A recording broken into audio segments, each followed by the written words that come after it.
Kıymetli Müslümanlar, Dünya Kudüs Haftası vesilesiyle basın açıklamamız olacaktır. Unutmayacağız, alışmayacağız. Kudüs özgür oluncaya dek, Mescid-i Aksa özgür oluncaya dek, zalimler hesap verinceye dek. Bismillahirrahmanirrahim. ولا تحسبن الذين قتلوا في سبيل الله أمواتا بل أحياء عند ربهم يرزقون فرحين بما آتاهم الله من فضله ويستبشرون بالذين لم يلحقوا بهم من خلفهم ألا خوف عليهم ولا هم يحزنون. Bismillahirrahmanirrahim.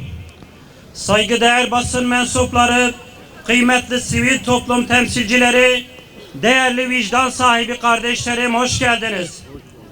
Resulullah Aleyhisselatü Vesselam'ın yeryüzünde kurulan ikinci mescit diye övdüğü ümmetin haremi, ilk kıblesi, Peygamberimizin Miraç durağı olan Beytül Makdis, insanlığın düşmanı, Allah'ın lanetlediği Siyonistlerin necis ayaklarından temizlenmeyi beklemektedir. Bu akidevi ve tarihi sorumluluktur.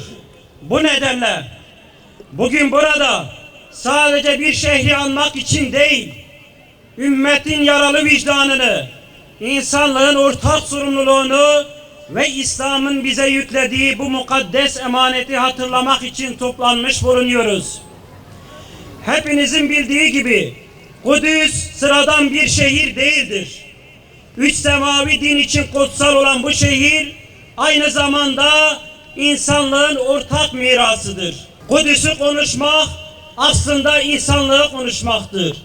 Kudüs, Hazreti İbrahim'den bugüne uzanan bir iman çizgisinin, Hazreti Davud'un, Hazreti Süleyman'ın, Hazreti İsa'nın ve Hazreti Muhammed Mustafa Aleyhisselatü Vesselam'ın mirasıdır. Kudüs, Müslümanların ilk kıblesidir. Mescid-i Aksa'nın evidir. Ve biz çok iyi biliyoruz ki bu kıbleye dokunan el, ümmetin kalbine dokunmuş olur. Bugün kıbleye dokunulmuştur, ümmetin kalbi kan ağlamaktadır. Bu nedenle Kudüs'ü konuşurken içinde bulunduğu ağır tabloyu görmezden gelmemiz hiç mümkün değildir.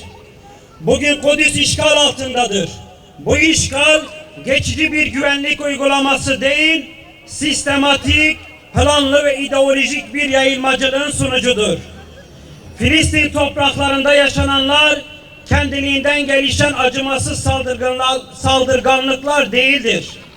Bunlar Siyonist ideolojiyle beslenen katil İsrail'in yıllardır sürdürdüğü Siyonist yayılmacı anlayışı ve işgalci politikaların sonucudur. Yerleşim adı altında gasp edilen topraklar, gece yarısı basılan evler, zorla göç ettirilen aileler, tutuklanan çocuklar ve kutsal mekanlara yapılan sistematik baskılar hiçbiri tesadüfi değildir. Tekrar söylüyoruz. Bunlar Siyonist İsrail'in sürdürdüğü işgal politikalarının ve Siyonist yayılmacı anlayışın doğrudan sonucudur. Bu bir işgal rejimidir. Ne acıdır ki bu işgal uluslararası hukuka rağmen sürdürülmektedir. Bugün bu işgal ve zulmü sadece anlatılanlardan değil, sosyal medyadan, ulusal ve yerel gazetelerin manşetlerinden çok net bir şekilde görüyoruz. Bu manşetler ve sergilenen karelerde yıkılmış evler, enkaz başında bekleyen babalar, çocuğunu korumaya çalışan anneler ve korkuyu oyun çağından önce tanıyan çocuklar yer almaktadır. Bu kareler abartı değildir. Propaganda ise hiç değildir. Bunlar yaşanan insanlık dışı zulmün belgelendiği tarihi kayıtlardır. Bunlar İsrail'in uyguladığı sistematik terörün belgeleridir. Bilinmelidir ki bir çocuğun korku dolu bakışı hiçbir güvenlik gerekçesiyle açıklanamaz. Bu saldırılar güvenlik kaygısıyla değil, bir işgal politikası ürünüdür. Herkesin bildiği gibi yaşananlarda eşit iki taraf yoktur. Burada işgalci vardır, işgal edilen vardır. Burada zalim vardır, mazlum vardır. Burada görünür olan şiddetli bir zulüm vardır ve bu zulüm hiçbir şekilde normalleştirilemez. Özellikle şunu ifade etmek zorundayız. Bugün Kudüs'te yaşanan acının Gazze'den yaşananlardan bağımsız olmadığını çok iyi biliyoruz. Gazze uzun süredir açık bir abluka altında, karadan, havadan ve denizden kuşatılmış bir halkın hayatta kalma mücadelesidir. Elektriksiz kalan hastaneler, ilaç bulamayan yaralılar, temiz suya ulaşamayan çocuklar, soğuk kış şartlarıyla mücadele eden bir halktır Gazze. Bunlar bir kriz değil, bilinçli olarak sürdürülen bir insanlık dışı uygulamanın sonuçlarıdır. Medyada gördüğümüz o kareler, işte bu Gazze gerçeğinden gelmektedir. Enkaz başında bekleyen anneler, kucağında cansız evladını taşıyan babalar, okula değil ölümle pençeleşen çocuklar. Daha ne diyelim? Gazze bugün dünyanın en büyük açık hava hapishanesinden çıkmış, mezbahaneye dönüşmüştür. Ve burada cezalandırılanlar askerler değil, sivil, kadınlar ve çocuklardır. Gazze'de yaşanan her acı, Kudüs'te her kuşatma halkası aynı zihniyetin ürünüdür.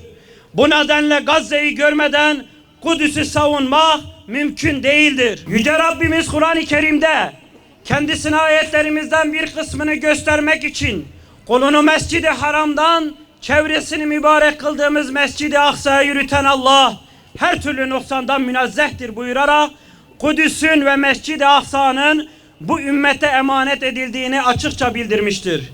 Bu emanetin etrafında yaşanan her acı sadece bir coğrafyanın değil, ümmetin kalbinin acımasıdır. Resulullah Efendimiz Aleyhisselatü Vesselam ise bizlere yolculuk ancak 3 mescid için yapılır. Mescid-i Haram, benim mescidim ve Mescid-i Aksa buyurarak Mescid-i Aksa'nın ümmet nezdindeki yerini asırlar öncesinden ilan etmiştir. Bugün Gazze'de kuşatma altında inleyen her çocuk Kudüs'te kuşatılan Mescid-i Aksa ile aynı acının içindedir. Çünkü Gazze'ye yapılan her bir saldırı, kısıtlama ve engelleme Kudüs'ü yalnızlaştırma çabasının bir parçasıdır. Kudüs ve Gazze'de aynı imanın, aynı emanetin ve aynı direnişinin adıdır. Siyonist yayılmacılık sadece bir siyasi tutum değil, başkasının toprağını, kimliğini ve hafızasını silmeyi hedefleyen bir anlayıştır. Bu anlayış Mescid-i Aksa'yı kuşatır, Kudüs'ü kimliğinden koparır, Filistinliyi kendi yurdunda yabancı ilan eder. Ve maalesef dünya uzun süredir bu zulmü izlemekle yetinmektedir. Sessizlik bu yayılmacılığın en büyük destekçisidir. Dünya hepsi biliyor.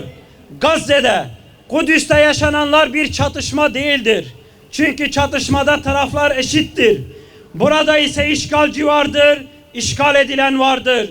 Burada gücü elinde tutan vardır, mazlum olan vardır ve biz mazlumdan yanayız. Ey ümmet! Kudüs meselesi sadece Filistinlerin meselesi değildir. Bu ümmetin izzeti meselesidir. Bugün Kudüs düşerse yarın başka kutsallarımız düşer. Bugün zulme alışılırsa yarın adaletin adı bile anılmaz. Ama şunu da unutmayalım. Ümmet olmak için bilinçlenmek, doğru zamanda, doğru yerde durabilmek ve mücadeleci bir duruş sergilemek gerekir. Zulüm payidar olmaz, adalet mutlaka tecelli eder. Buradan açık ve net bir çağrımız vardır. İsrail'in işgal politikaları artık görmezden gelinemez. Siyonist yayılmacılık bölgesel değil insani bir tehdit haline gelmiştir. Uluslararası hukuk güçlüler için değil mazlumlar için vardır. Adalet ertelendikçe zulüm cesaret bulmaktadır. Ey Müslüman devletler, artık buna bir son verdirin. Eliniz güçlü ama siz zayıf davranıyorsunuz. Bütün bunlara rağmen biz umutsuz değiliz. Çünkü hakikat bize şunu öğretmiştir. Hiçbir zulüm ebedi değildir. Hiçbir işgal sonsuz değildir. Kudüs nice zalim gördü ama hep ayakta kaldı. Bugün de ayakta kalacaktır. Kudüs özgür olana kadar, Mescid-i Aksa rahat bir nefes alana kadar, Filistinli çocuklar korkuyla değil umutla uyanana kadar bu mesele gündemimizde olmaya devam edecektir. Allah adildir, zulüm payidar olmaz. Son 3 yıldır Aksa tufanı bahane edilerek tüm şiddetiyle devam eden soykırımın ateşkes aldatmasıyla bittiği algısı bir aldatmacadan ibarettir. Gündemden düşürülmeye çalışılan Kudüs ve Gazze bu hafta vesilesiyle tek değil, sürekli tekrar gündemde tutulmalıdır. Bunun için Müslüman halkın ayağa kalkması ve onları yalnız bırakmaması gerekmektedir. Ayrıca maddi ve manevi bir seferberlik Mescid-i Aksa'ya karşı sorumluluklarımızın telafisi için zaruridir. Bu vesileyle Dünya Kudüs haftamızı kutluyor. İlk kıblemizde ümmetin tüm renklerinin özgürce namaz kıldığı ve Evangelist Siyon ittifakının yenildiği bir dünyanın kapılarının açılmasına vesile olmasını Rabbimizden niyaz ediyoruz.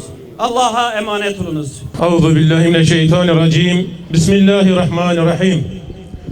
Elhamdülillahi Rabbil alemin. Esselatu vesselamu ala Resulina Muhammedin ve ala alihi ve sahbihi ecmain. Allah'ım bugünlerde ümmetine namazı hediye ettiğin gibi bu ümmete de diriliş, birlik ve nusret ihsan eyle. Amin.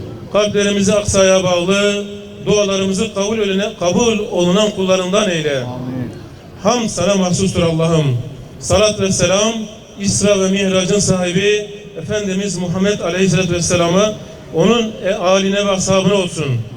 Duamızı kabul eyle, mazlumlara yardımını geciktirme ya Rabbi. Amin. Velhamdülillahi Rabbil alemin. El Fatiha.